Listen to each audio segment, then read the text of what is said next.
The Library of Unfinished Dreams. English Story Level 5. In the heart of the ancient city of Vansovia, hidden behind twisting alleys and archways carved with forgotten symbols, stood a library unlike any other. Its domed ceiling shimmered faintly even in darkness, and its tall wooden doors bore engravings of quills, ink jars, and sleeping figures.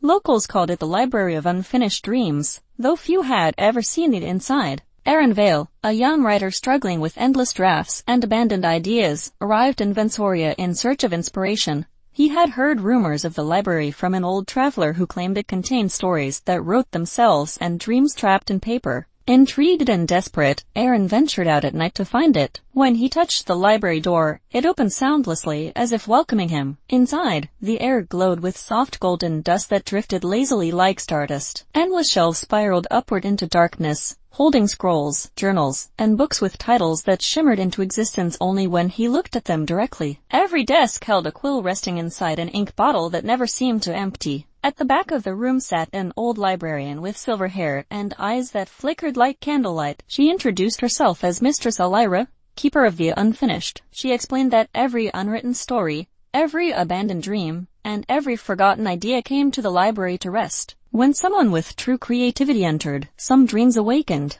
Aaron's heart raced. All his unfinished stories, his half-written worlds, his characters left in silence, could they be here? Elira guided him to a corridor filled with floating parchment pieces. They fluttered around him like birds, and when he touched one, it displayed sentences he recognized, lines he had written years ago but abandoned in frustration. Another parchment showed a character he loved but had never developed. The pieces circled him, hopeful and trembling. "You are their creator," Elira whispered. "They wait for you."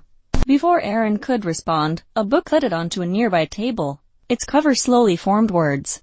"The Dream Not Yet Born." The pages inside were blank except for a faint pulse of light at the center. Elira's eyes widened. This was not a forgotten dream, but a dream wanting to begin. Aaron opened the book, and the library shook. Pages burst upward in swirling spirals, forming images of landscapes, creatures, and characters. A whispering wind filled the room, carrying fragments of voices. The book was trying to manifest a new world, but it lacked guidance, structure, and heart. Aaron felt overwhelmed. He doubted himself, remembering every failed attempt, every story he had abandoned. But Elira placed a gentle hand on his shoulder. "A dream asks only for a chance," she said. "You must give it direction." Taking a deep breath, Aaron placed his hand over the glowing center of the book. Images sharpened.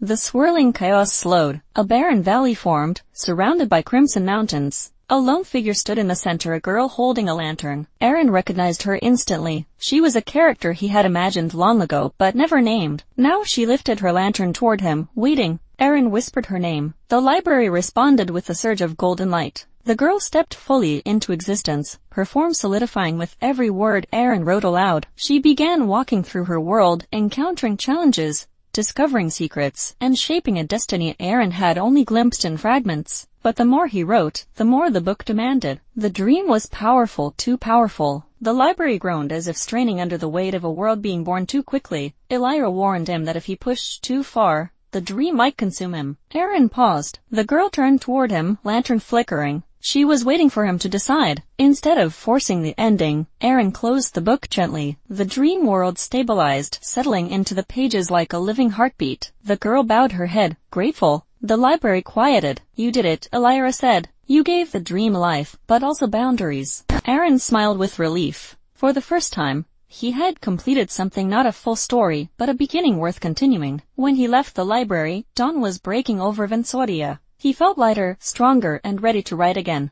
In his bag, the book The Dream Not Yet Born pulsed faintly, waiting for him to return and shape the rest of its world.